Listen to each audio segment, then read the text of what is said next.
Hi everyone, welcome to our live chat. This is the Beautypedia best and worst of July and June-ish because we had a little summer vacation there for a bit. We did So we skipped a month.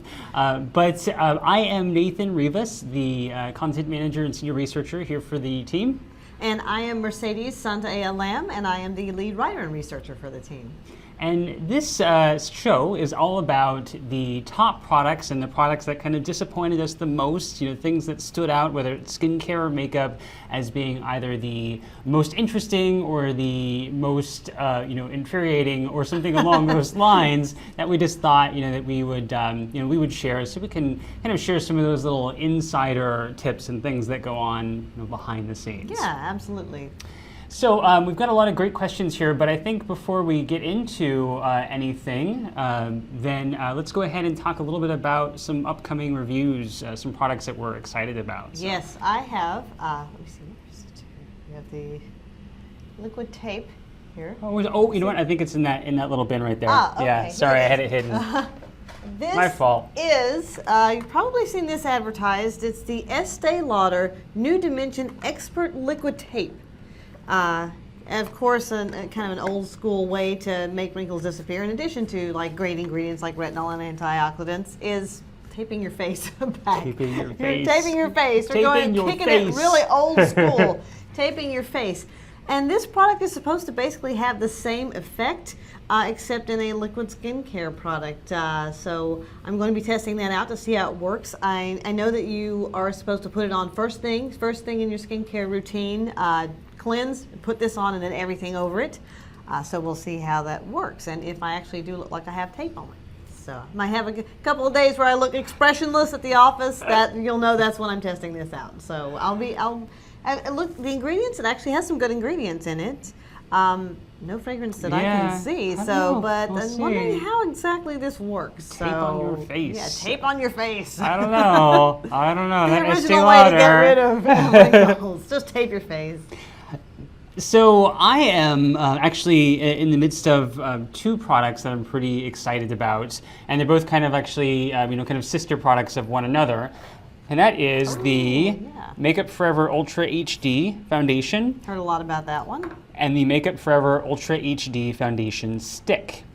Yes. Oh, wow. Yes. So very, very interested about these. I've actually been trying them out and testing them out here for a little while, and I think we've got a really good, idea about how these work and some of the questions that you'll have and all the little things that we would put, or you would put rather, a foundation like this through, and of course how they compare to the original. Yeah. Because they actually discontinued it, so it's pretty interesting that they. They kind of just didn't have the HD and the Ultra HD. They just that's it, Ultra HD. Because these Ultra HD cameras, I tell ya. they're rough. They are rough. Every pore. Even if you didn't know you had pores, you'll find pores you didn't know you had. Like, what? Exactly. What the hell? I know you're not. Yeah, and so the really interesting thing about this one is that, not to go too much into it, is that it is lighter than the original, and the finish is actually really nice on it, but there are some differences. And then, of course, this one here is really much more emollient than this is. It looks like, just looking at it, you can see on the sides that there's kind of a shine coming off. It is, yeah. Shade. It's like a, wow. Yeah, so it's very, very emollient, very moisturizing, although it is exceptionally lightweight, though, on skin. Oh, that's cool. Because a lot of stick foundations can still kind of tend to be like pancakey. Yeah, so like you think that classic old school pancake makeup that used to look like that, and then you're kind of like, okay, I don't understand. Yeah, and then Makeup Forever actually used to have, it's got a good amount of coverage too. Makeup Forever used to have an actual stick foundation. I actually think we still have the review up on Beautypedia, and that was a pretty intense stick. But this is really nice in terms of just how it blends into skin. It just kind of blends and it disappears.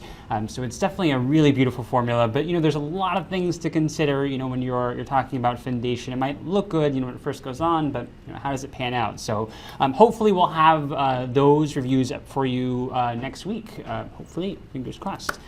So. I guess outside of that, we should talk a little bit about how we actually, review products before we get too far into it. Reviewing. Yeah. So, Mercedes, do you want to explain a little bit about how we explain or how we review skincare products? For skincare products, it's pretty straightforward actually, because skincare is all about those claims, those anti-aging claims, so what we do is we look at research. Our reviews of skincare products are very research based. In other words, something says it can reduce the appearance of wrinkles. So we check that ingredient list and see, okay, is there anything in here that's actually been proven to be able to reduce the appearance of wrinkles, say like a retinol or something along those lines? Does it have beneficial ingredients that can make skin look younger, that makes it look more plump, something like a hyaluronic acid inside of it? So checking the ingredients against the claims to see if what's included can actually do what's advertised is a really big part of it.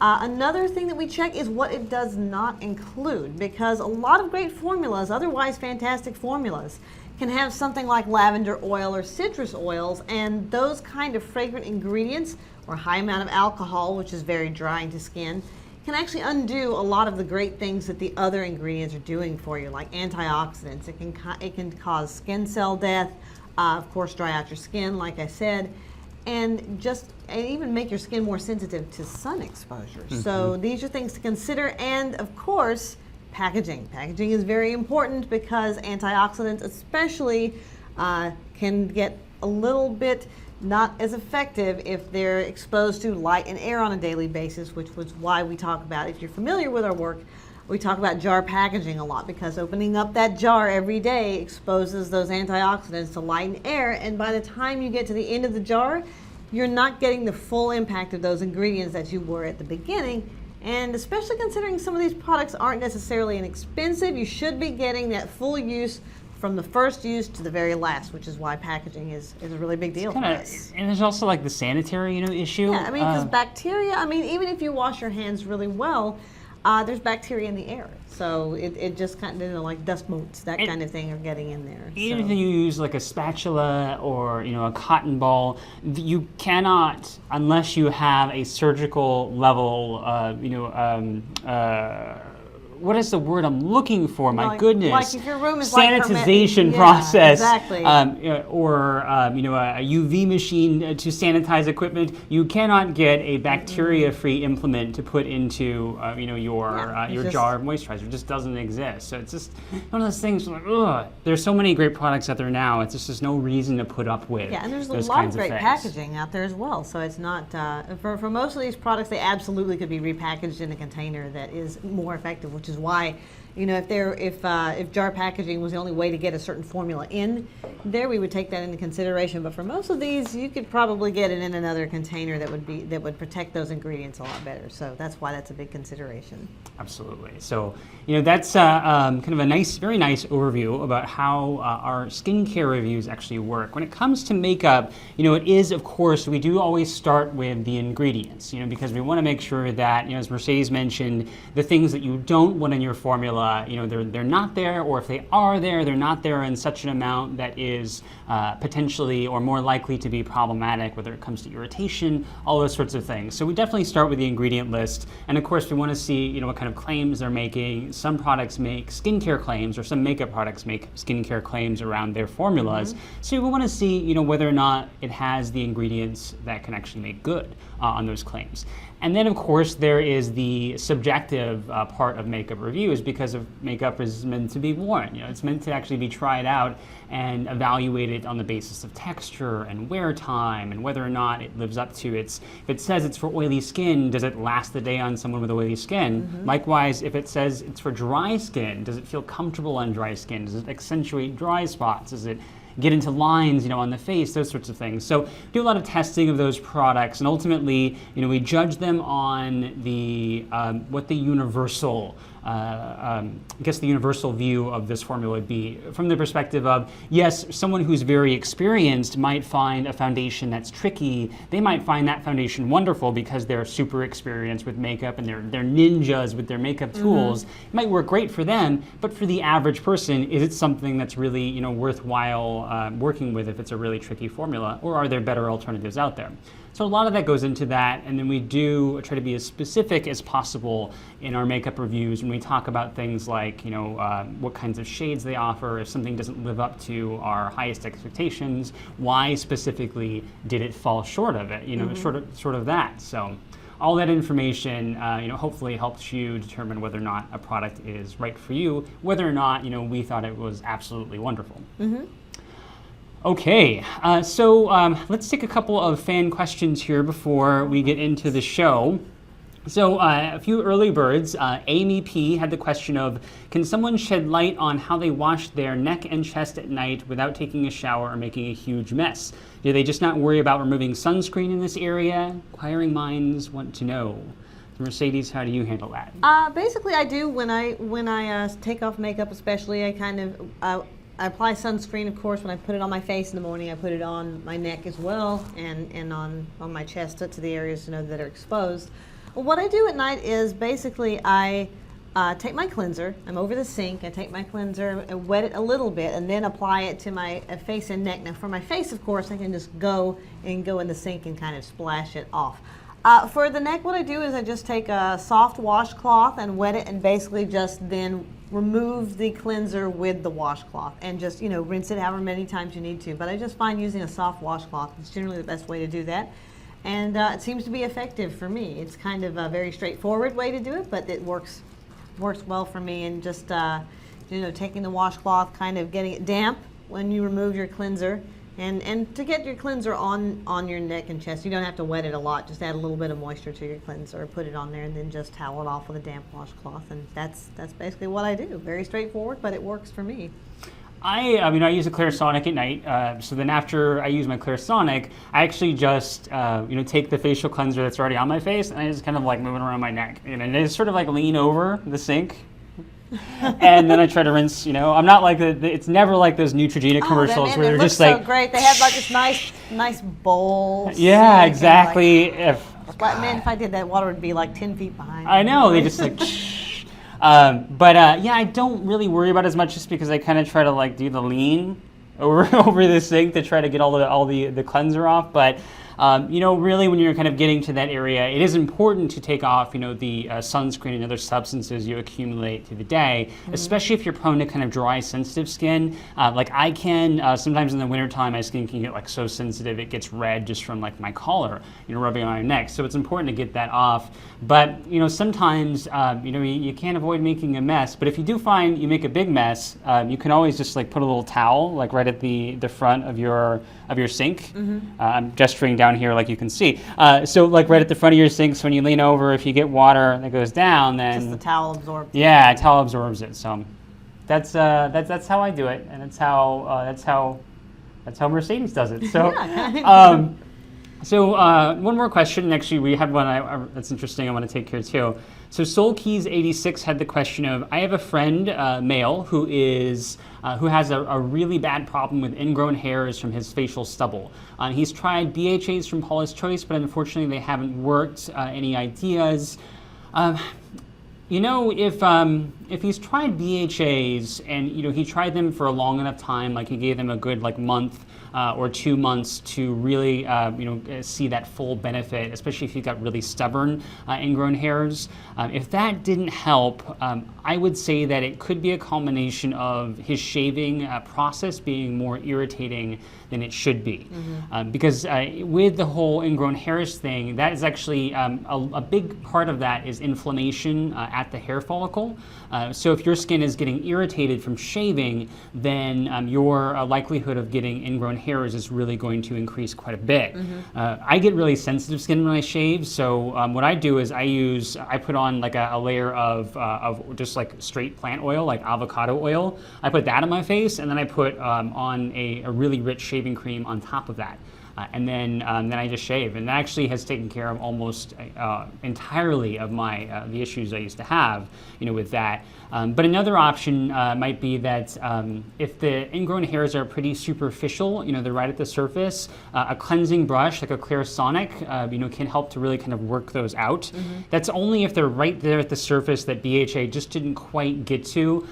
But if they're still really deep and they still don't kind of rise, really I would think almost certainly that it's really an issue of irritation and that inflammation. So he's got to kind of try, some methods, different methods of shaving to see what works out. Also, razors. You really should change your razor if you have sensitive skin, like every week or every Monday. You should swap out your razors. So, how does Kevin work that out?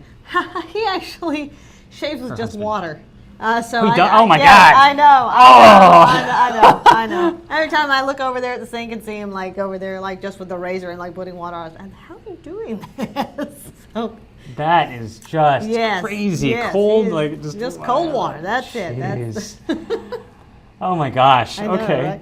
Right? So Demetria had the question of how many products could I layer without losing effectiveness? Really, as long as you're not doubling up on products, if you're not using 2 moisturizers or 2 serums or 2 exfoliants, you really don't have to worry about it, about how many you're layering, as long as you're not going beyond kind of the normal steps. If you've got 1 serum and you have a treatment and you have a moisturizer, those are all fine to do. But if you've got like 3 serums and 2 moisturizers and 2 exfoliants, then you could be running into issues more so. And it's I would say it's not so much an issue of losing effectiveness so much as you are increasing the likelihood of getting irritation in skin. Just from having multiple different formulas, especially if you have some pretty potent treatments. Yeah, exactly. So, anything to add on that? I think that's and make sure that sunscreen's the last thing. If it's daytime, sunscreen, last thing you put on. That's because that is something that it's important for its effectiveness that you do layer in a particular order. No matter, like you can put 4 or 5, 6 things underneath it, but make sure that sunscreen is right on top. Okay, one last one I lied before we get into the show. Carla had the question of, I have whiteheads between my eyebrows and in the places where I thread. Are these ingrown hairs? If they're whiteheads, no. Yeah, I mean, if they're whiteheads, especially if they kind of feel a little bit rough to the touch, those are not ingrown hairs. Though they can be caused by irritation, from hair removal. You can get those kind of like really small little kind of whiteheads that just rise up because of having your skin. It's like, no, I didn't like that. Yeah, and then it reacts. Yes, exactly. So, what are some options generally for people who get irritation from shaving?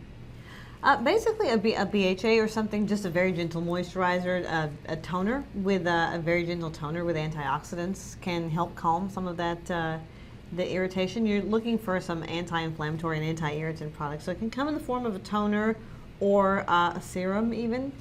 Basically, making sure that you do have something though that treats the inflammation and nothing in it that will increase the inflammation. So if you're using anything with alcohol as well, that could probably, your skin's already irritated and then you're putting something like alcohol on top of it, so it's getting more irritated. So just make sure gentle products always help out.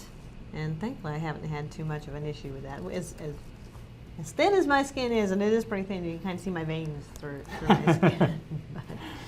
Okay, so a lot of great questions, and we'll actually get to even more throughout the show, but let's go ahead and start with the best and worst. We'll go ahead and start with skincare. And actually, when we say best and worst, it's not necessarily that even the worst isn't always like the worst. Sometimes it's just like disappointing or disappointingly average in a unique way, and that's why we might share them. We'll say more about how they were actually rated as we go into it. But let's start with the best skincare. Mercedes, do you want to talk about that MAC eye cream? Yes, this MAC's relatively new Lightful C line. It's kind of an amped up version of their Lightful line, and this is their Vibrancy Eye Cream. It's great because sometimes when you see these kind of more high-end or the department store brands, a lot of their skincare includes fragrance. I think just because there's sort of a cachet to having a fragrance.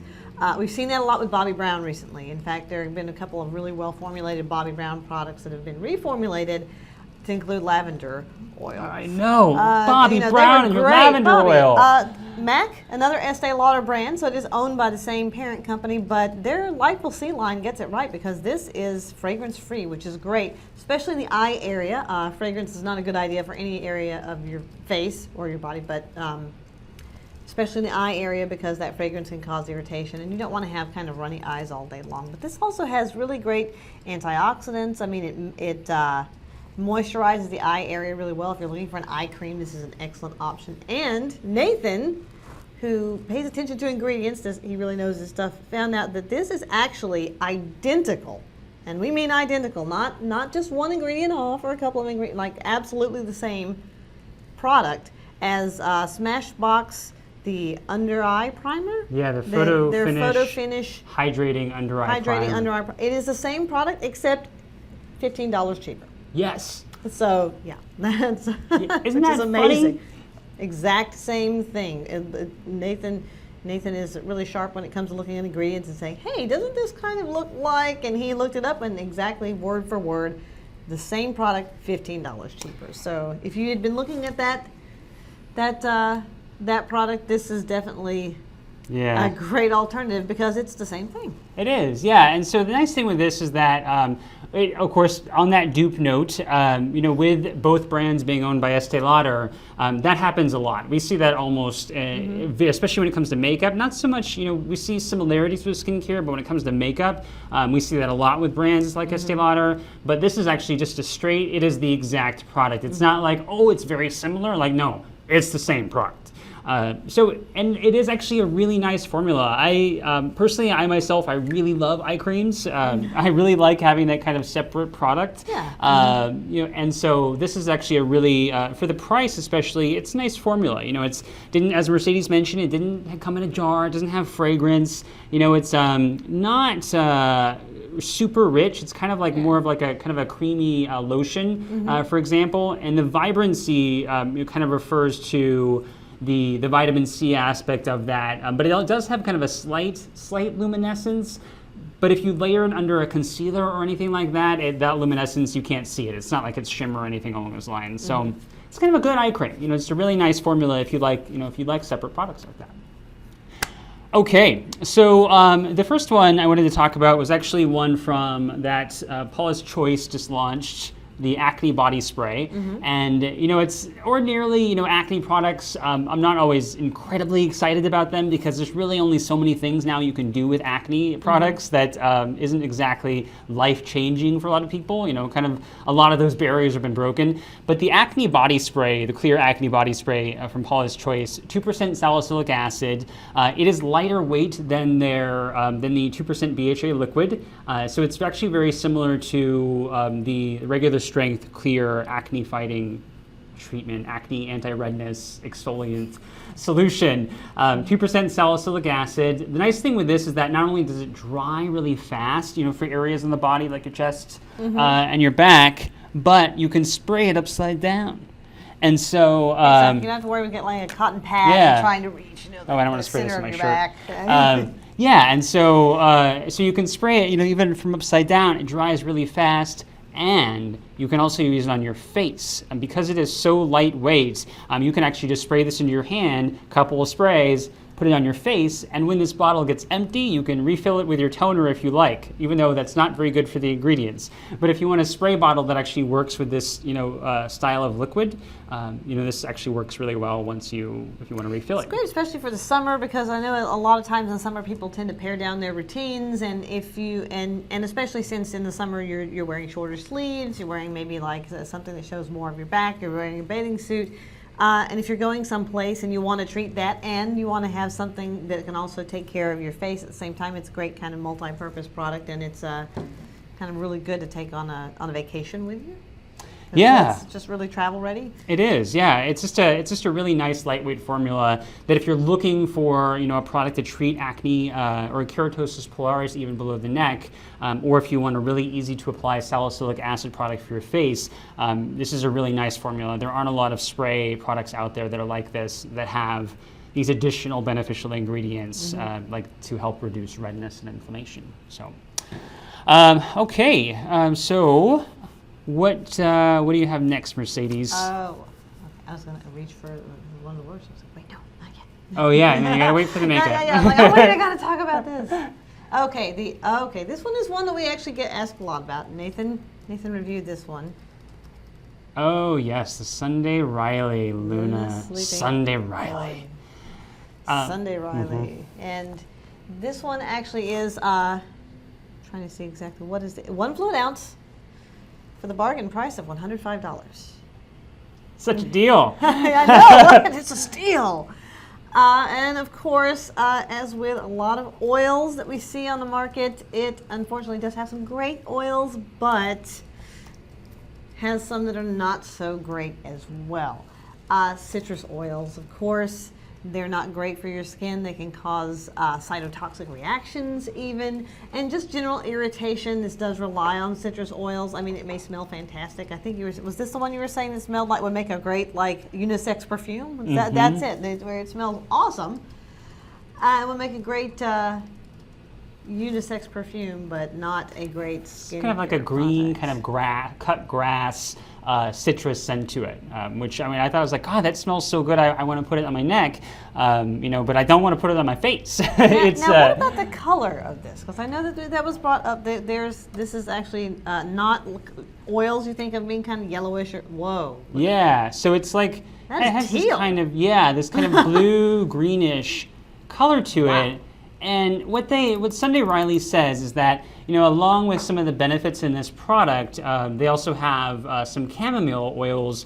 Of particular are the German chamomile oil and also the blue tansy. Okay. And so, as a result, chamomile in the German chamomile and and also blue tansy, they do have like this kind of blue greenish color.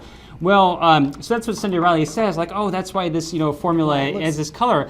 No, it's actually not why this formula is this color. It's because they actually added the ingredients synthetic colorants, violet 2 and green 3. These are synthetically derived colorants. Nothing wrong with that, but it's still kind of shady, that they're, they kind of pass this off as a formula that is this color because of it's just brimming with these beneficial awesome ingredients. Natural ingredients. Yeah, no, it's not the case. It's actually just colorants, and it was actually like the first thing I noticed about this formula that raised the BS flag, and then of course it went on and on from there with some of the ingredients and some of the claims they make.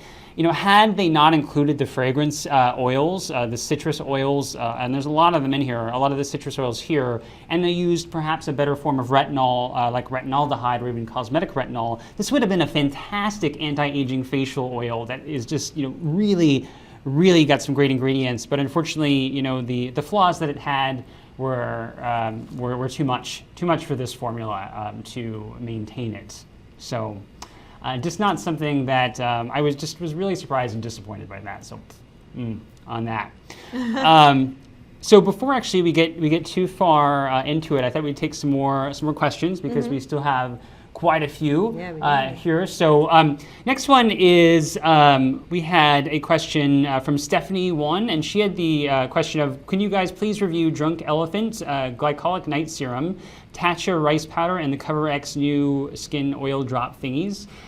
We actually have Drunk Elephant is actually going to be on review over the next couple of weeks. So I actually have several other products sitting on my desk. They've got some really nice formulas. I was very, very surprised. Very pricey. Not inexpensive, but good stuff for what you're paying. Yeah. And have you tried the facial oil yet from them? Not yet. Yeah, that's going to be on. That's on Mercedes' docket next month. So that's definitely on the list. The Tatcha rice powder, the gentle exfoliant rice powder, is actually we actually did review that. So it's on Beautypedia. It's up on the site right now. Yeah. If you look at the Tatcha line review, you'll see that under there. I pulled it up here.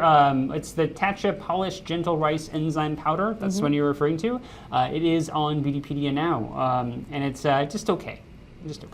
But you can read the review and find out whether or not what we call that as being just okay might be a deciding factor for you, might not be. So the CoverFX new skin oil drop thingies, I just spit.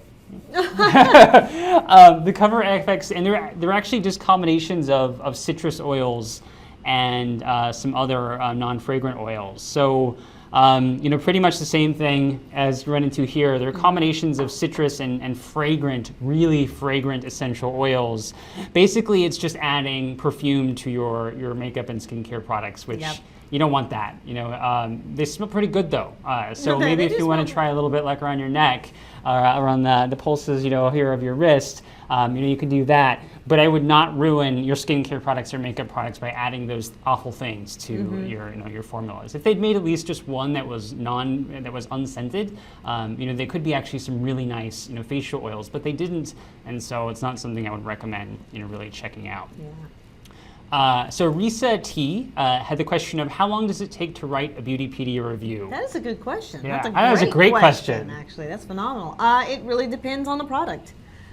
Some products do require a pretty good amount of research, especially if they're products that have proprietary blends or kind of ingredients that only that brand has. So we have to go and do some digging and research to see if there's anything published out there about what it can do and whether it matches up to the claims. So that can take a few days to do. And some reviews, if there's a product I really love and I really feel great about, I can usually get those out in like an hour. I'm just sitting there and writing. I'm like, I have to stop myself from writing. I'm like, this is the best thing ever. No, really, it's the best thing ever. And then, okay, maybe a couple less paragraphs by why it's the best thing ever. It really does depend on the product, and it depends also on if it's a skincare product, it's a little bit easier. If it's a makeup product, you do have to kind of test it in a couple different for a couple times. I mean, if it's a waterproof product, splash water on your face, wear it a couple days if you can, wear it in a humid environment to see how it works. So those generally, with makeup reviews, it usually takes a little bit longer because you want to try it out a few times just to see the performance and how it performs in different situations. Is that Oh pretty yeah, much I your think that's experience? great. Actually, I'm just going to say this recommendation out rather than writing it. Kelly had the question about an inexpensive or a budget cleanser for dry skin. I was going to recommend the Yes to Carrots cleansing milk.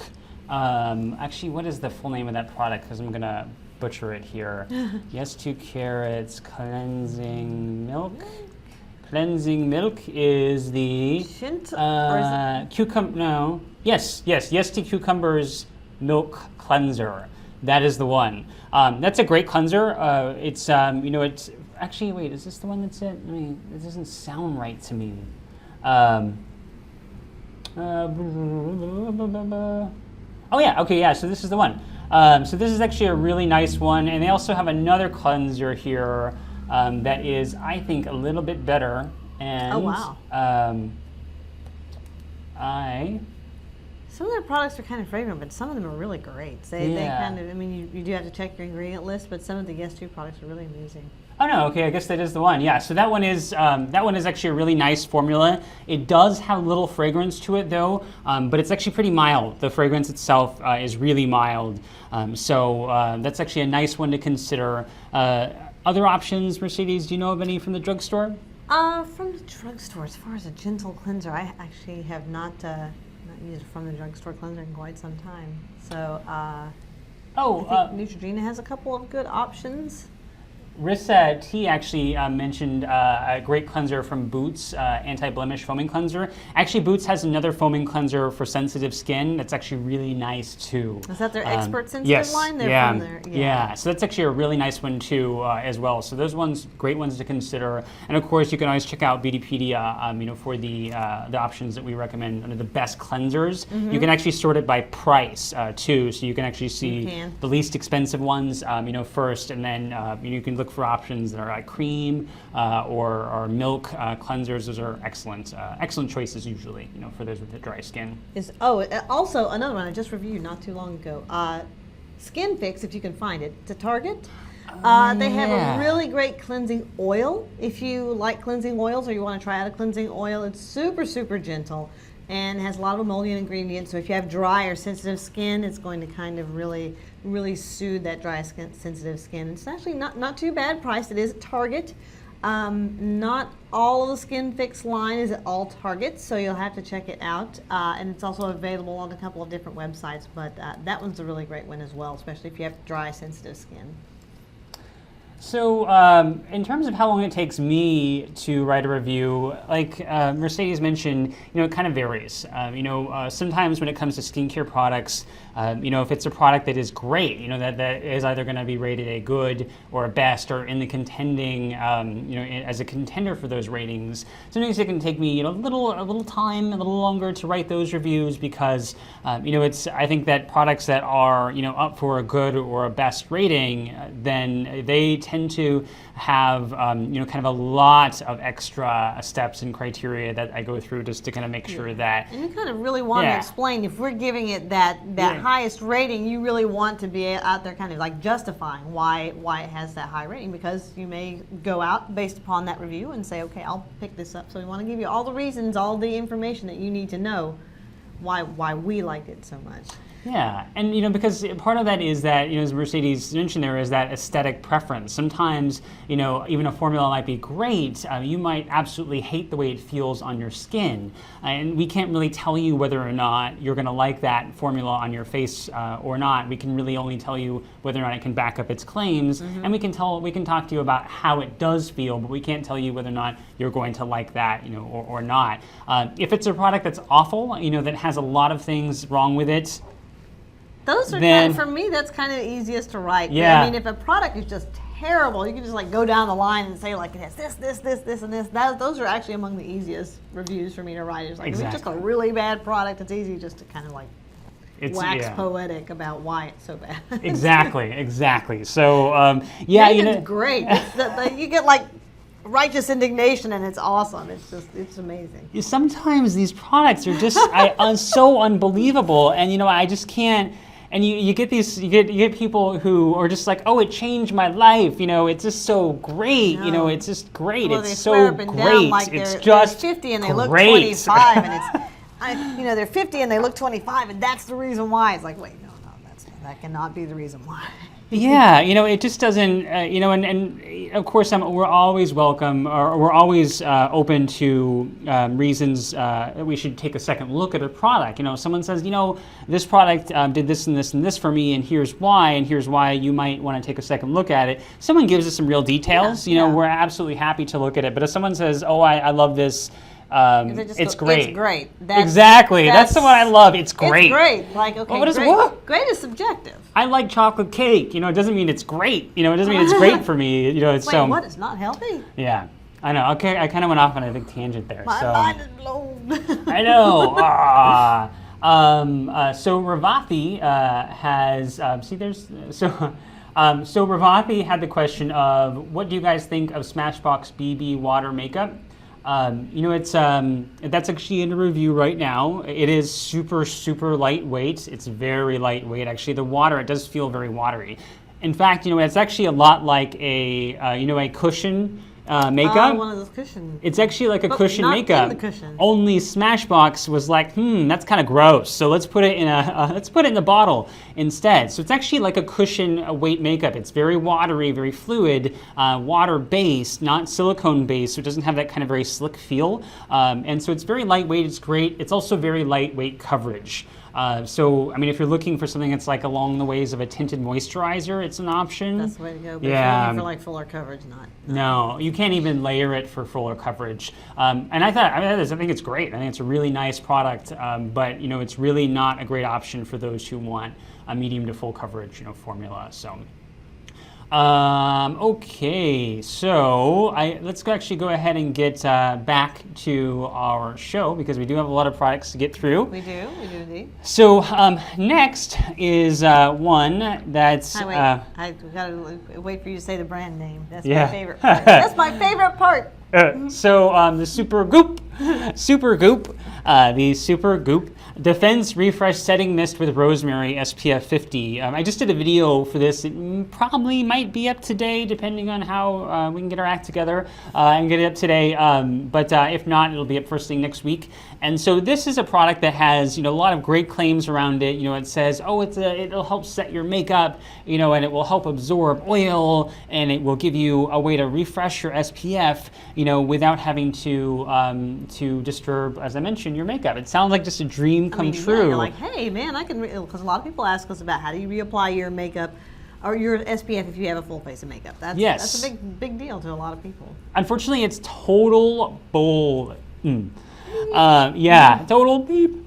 because of the fact that this is actually just a spray sunscreen, an alcohol-based spray sunscreen. So you mean like you get the one that you get at the drugstore for $8.99? That's basically it. Yes. What? I was actually, in some spray sunscreens, they are like oil-based, or they might be a mix of water and emollients. This is just straight up an alcohol-based spray sunscreen. It's really just a combination of alcohol, some dry finish solvents that are in there, and then fragrance, and then sunscreen ingredients. It's actually shockingly similar to Coppertone's Beach and Pool sheer waterproof, clearly sheer, formula, and it is shockingly similar. What's that? $28. Yes. So not Coppertone priced. Exactly, yes. And then actually MD Solar Sciences actually is a spray sunscreen that is very, very similar too. Only both of those formulas don't have all the essential oils that this does. So alcohol-based essential oils, it's not good to put on your face. Certainly, and it's not great for your wallet. There's nothing magical about this product. If you're looking for a formula that's like Urban Decay's All Nighter, that has a lot of those kind of film-formy, hairspray-like ingredients, there's not even enough of those in here to really make that difference. Exactly. In your makeup. So you're still gonna have makeup melting off your face. It's just a spray sunscreen that'll help break down some of the oils. Unfortunately, along with that, it will also help to break down some of your face because alcohol, does have a lot of free radical damage it can do. It can break down the skin's barrier. It's just not a good thing to have, on your face. Oh, one last little gem, that the fact that they recommend spraying this on your face is incredibly irresponsible because the FDA, really doesn't like spray sunscreens being sprayed on the face directly because of the fact that there's not that type of extensive safety testing for inhalation over the long term. Exactly, breathing in. You're breathing in alcohol at that point. That's probably not great for your lungs over the long term. So the fact that they're recommending that as when you see the instructions, it's like, oh, spray it on your face several times. Several times over the course of the day, it's just not a responsible thing to do. A lot more information in the review, but I'll stop on my tirade. What's next, Mercedes? Okay, I think this is the last one. I think really that we have, and here's another one that makes this. There's kind of universal. If there's one thing that unites all the products that wound up on this month's worst list of skincare products, it's those darn fragrant ingredients, and it's a shame, but for some reason they're still included. And this is the Kate Somerville Nourish Hydrating Firming Mist. Now, mists, of course, very popular, and for good reason, because they're convenient. They're basically kind of like toners that you spray on your face, spray and go. You don't have to have the cotton pads, so mists are definitely becoming more popular. But this one, even though it does include some antioxidants, which are great, and the packaging in general is good, but again, we have the essential oils, so lavender and citrus oils, and these can irritate and damage skin. And on the claims for this one, this is supposed to detoxify your pores. Of course, the infamous detoxifying claim, and your body doesn't work like that. The only thing that can really remove toxins from your body, if you have it, is your liver. And I hope that doesn't absorb it to the point where it goes to your liver. But it just can't. You can clean pores. You can exfoliate pores. You can definitely improve the appearance of your pores, but that's done with an exfoliant like salicylic acid. There's nothing in here that could make pores appear smaller, and definitely nothing in here that can detoxify them. So that's just a bogus claim on its part. Detoxify. So many times. Detoxify. So expensive. How much is that? This one is $48. $48 for a toner. Basically, it's perfume. I actually sprayed this in the kitchen at work and not near Nathan's desk, so I wouldn't have him be smelling it for the next half hour. It does smell nice, though. I want to put it. It makes a great. This would be a great air freshener. For like the. If desk. you have like your windows open and then you haven't sprayed the kitchen with this. It's not $48 great. Yeah, that's true. You probably get something that smells just as good for less. It's a good house fragrance. Like if you wanted to mist your pillows and smell have it smell really nice. That would be a good product for it. But at $48, that's a little on the spendy side. Yeah. So Samantha Shira had the question about a makeup setting spray that is inexpensive, and I'm looking up one here, and it's a really nice one. Yeah. And setting sprays for makeup can be really tricky because most of them are alcohol based. That's just it's the case with most of them is they are alcohol based. The e.l.f. Makeup Mist and Set is a nice one, and I'm actually 1 second here before you quote me on that.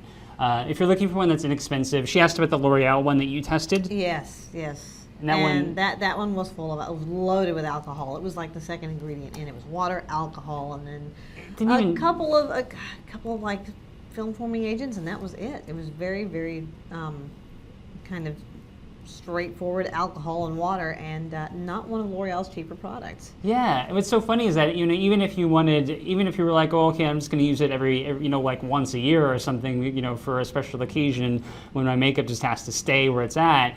It wasn't even that good for a setting spray. It wasn't even for those types of products. And as someone with dry skin, just putting alcohol all over my face is just.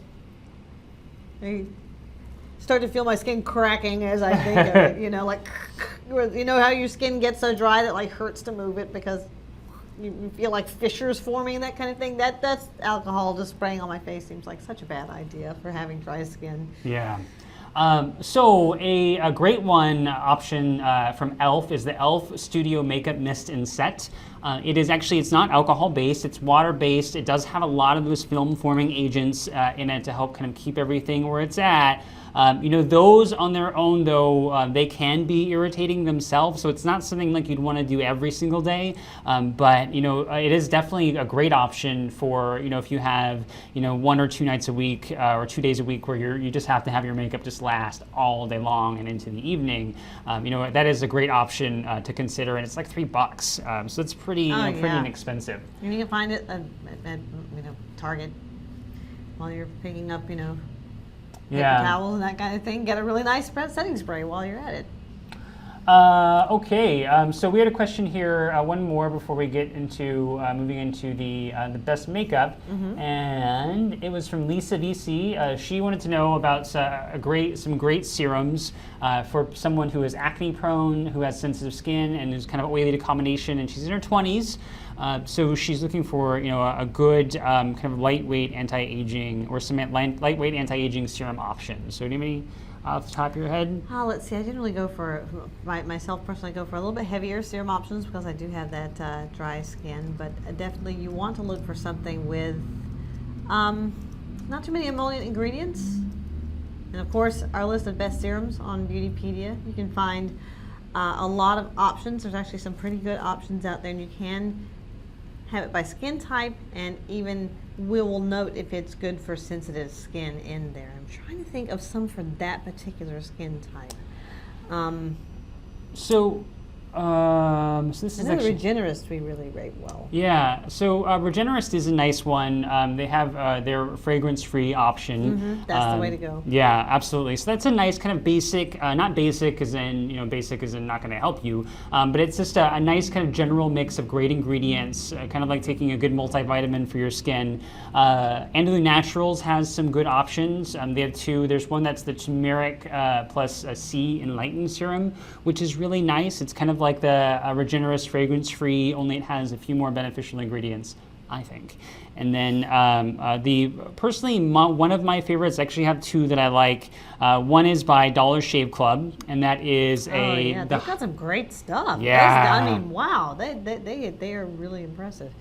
Their Miracle Repair Serum by Dollar Shave Club. It's like $12, and you get like an ounce, or almost 2 ounces of product. Actually, I think now that I see it, but $12 for God's sakes! They're giving it away. I know, and it's got a lot of great ingredients. And like Dollar Shave Club, like who knew that they would have this amazing hyaluronic acid antioxidant serum that is great. I actually have combination oily and acne-prone skin. It can also be sensitive, so that's actually one of my favorite serums. The other one that I like is by Paula's Choice, and it's actually the C15 Super Booster.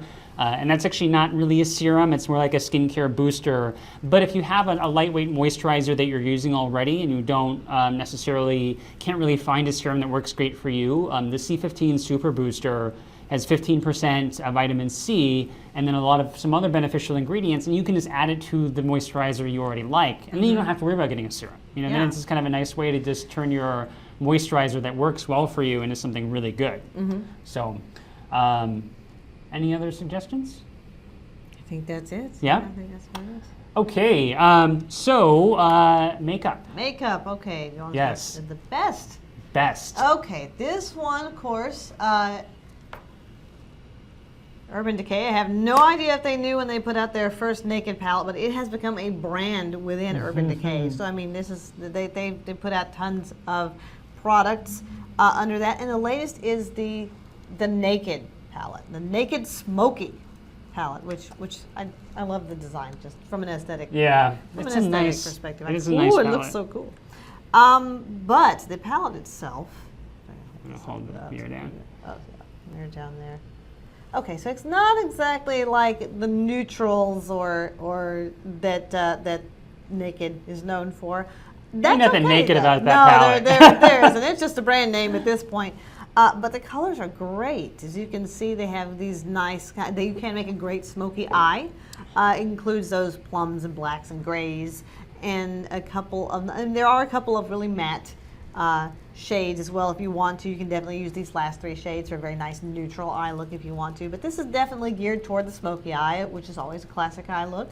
One that makeup artists and just your average person, like myself, like. Smoky eye is pretty easy to do.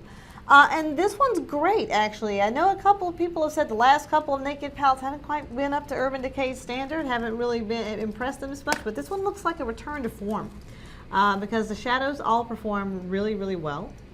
And you'll notice that there were a few shimmer shades in there, actually quite a few shimmer shades. And they perform well without kind of having that fallout or glitter, which a couple of the more recent Naked palettes came before this one did sort of have an issue with, was that you would get fallout throughout the day. And the varying finishes, you can have a really nice look. Like I said, there's 3 mattes at the end for a nice neutral day look, or kind of switch it up where you have like a neutral base and then you have a little bit of this a nice glittery gunmetal gray, which looks really cool. Yeah, they did a great job on this one. I think they listened. What are the shimmery shades like, actually? Oh, these, I think they're pretty. They're kind of metallic, more on the metallic side. I mean, one of them is like Armor, which is kind of the silvery gray, but you have like a metallic kind of like rosy pink, rose gold pink, which is rose gold is one of my favorite colors. And then you have like a copper, and they're just really, really smooth. Very nice, and like I said, don't have that glitter fallout that a couple of the more recent palettes have had. So it sounds like Urban Decay did listen. It's a great one, not Naked. So if you're looking for neutral shades, this not really. You have 3 options out of like 12. So not much neutral about that palette. Not much neutral about this palette, but it is beautiful. It is a great smoky eye palette, and good for them for listening. And I really love the packaging. Yeah, it's really cool looking. All right, so I'm sure if you've checked out Beautypedia recently, Charlotte you Tilbury, did see all of the Tilbury. We heard you guys out there. Please review Charlotte Tilbury. So yes, we did. We reviewed Charlotte Tilbury, and there's still more Tilbury to come. Yes. And so there's a lot of good, the good foundation, good foundation products are from Tilbury on the site, and so we do have more coming in terms of some of the other ancillary products that go along with that. So, but the Light Wonder Foundation, this has gotten a lot of hype. Especially if you follow, Wayne Goss loves this foundation, and then also, if you've seen beauty magazines, Charlotte Tilbury has talked a lot about this formula. So it's the Light Wonder Youth Boosting Perfect Skin Foundation, and it is $45. $45? Is it 40? Yes, $45 for 1.4 ounces. It is a very, very fluid formula, and youth boosting perfect skin. That's sign me up. I know. Yeah. Who doesn't want that, right? Yeah. So it's I know, right? So it's very fluid, as you can see, and it does have kind of a nice dewy finish to it. So it is actually a great formula if you have, if you're a fan of very natural, lightweight foundations. If you're a fan of kind of that natural look, where you don't want a lot of coverage, you just want something to kind of do that whole your skin but better sort of effect. This is a really nice foundation for that. And the dewiness of it doesn't look greasy. It doesn't feel heavy on your face. It's an excellent formula for those who have kind of normal to dry or even combination skin, or if you're a fan of that dewy look, that dewy finish. It's a nice formula for those who have that combination of dry skin, especially because there aren't a lot of great foundations on the market for those who have dry skin that don't feel really heavy or don't just kind of like slide off your face or get greasy, by midday. So this does a great job of that. The formula itself, it's fragrance free, so there's a lot of good things going for it. I personally feel that it's one of the better options out there for this particular skin type, and especially if you're a fan of that kind of dewy finish. Color range is excellent because the shades are on that sheer to lightweight, light coverage side. They do have more flexibility. Yeah, you do get that more wiggle room in a sheerer formula. Absolutely, and so I say absolutely a lot. I don't know, it's my thing. Absolutely. Also, one thing I did want to note, I actually did go back and add this to the review because, formerly, one of the things we heard from a lot of people was like, I'm not such a big fan of the price. $45 for a foundation, that seems pretty expensive. And it definitely is not inexpensive. However, when you actually look at the numbers, this is 1.4 ounces. So it's like 1.5 ounces of product, whereas the average foundation is just 1 ounce. Yeah, packaging, I think it's because it's kind of not necessarily, a little more minimalist packaging, so there's a little less bulk. Yes. So it makes it appear as though you're getting less product, but that's not necessarily the case. You're actually getting more. And actually, so when you look at that, this is actually about $32 per ounce, which makes it actually lesser cost than a lot of foundations, even from MAC. So it's really actually not that expensive when you look at it from that. It's expensive to shell that much out at once, but when you realize that you're getting almost 1.5 bottles of foundation compared to other brands, you actually see exactly. So it's really not as much of a splurge as you would think. So actually, a really, really good formula. One question here from Pearlie. She wanted to know if we were going to review the Marc Jacobs Remarkable Foundation. Yes. We actually just got that in day before yesterday. So it's definitely on the chart to review. So it should be up hopefully in the next week or two, hopefully. Yeah. All right, Mercedes. Dun, dun, dun. Okay, now for the worst. The worst. Dun, dun, dun. Not necessarily that they're bad, but they just didn't live up to expectation. Yeah. Speaking of Charlotte Tilbury, which by the way, a lot of the Charlotte Tilbury products we reviewed have been good. It's a really solid line, not inexpensive, but some nice products. So there is this. This is the Eyes to Mesmerize Cream Eyeshadow. I like cream eyeshadows a lot because I do have dry skin. And so I don't generally have an issue with oily lids, and oily lids are definitely a thing to consider when you're looking for a cream eyeshadow.